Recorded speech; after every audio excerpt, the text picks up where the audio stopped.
a reservation. Jason put in this application some years ago for this certain position. Jason began to call this HR representative because Jason wanted this position. Jason called the HR representative and they answered the phone and they told Jason, you're not quite ready for this position. Jason, being Jason, said, what do you mean I'm not ready? I have everything you need to qualify for this position. The HR representative told Jason, no, you do not. First of all, you don't have enough experience, Jason. You got to wait a little while, and once it's your turn, I promise you the position that you want is just for you. Jason said, all right. They hung up the phone, but then Jason, being Jason, couldn't take that, so he called him back. The HR representative said, Jason, let me tell you something. I don't want you calling me. Because when this position is open, I'm not going to post it. I'm going to call you because the position, like I told you, is just for you. But I got news for the family and friends today. That HR representative called Jason on Wednesday at 9:22 p.m. and told Jason, are you ready for this new position? I don't know about you, but if you think about it, that HR name is Jesus Christ. He said, Jason, you've been faithful over a few things.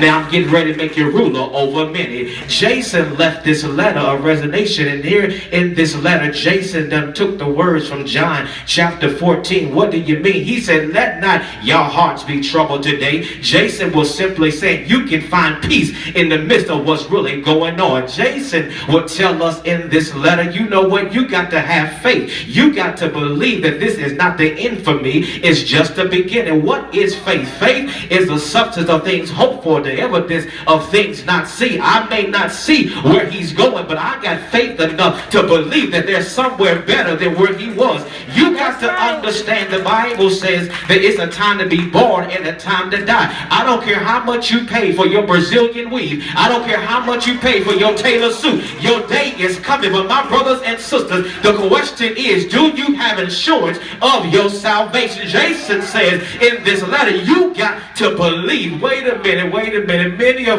Many of us don't believe because we don't know who God really is. We don't know who he is because we are those Christians that I call tradition religious folk. We don't have what I call a relationship with the master. When you got a relationship with him, you know there is a better place for you to go. But when you don't know, I'm sorry for you. You're going to sit here crying for years and months and I don't know why Jason gone. No, I know why Jason gone. Because it was one Friday evening on a hill called But wait a minute. Some of us need to hear this letter, because this letter that Jason will leave took the words right out of John 14. He said, listen, he said that my master went to prepare a place for me. I got to hang there parenthetically because we got class of 99 up in this house. So I want to make sure I break this down for you. Here it is. Watch this. Prepare means a prefix, mean prior to. Y'all acting slow up in here.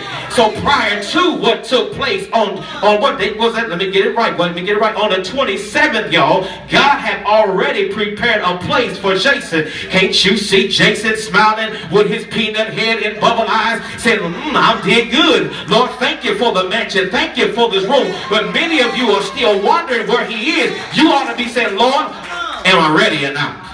Jason says, not only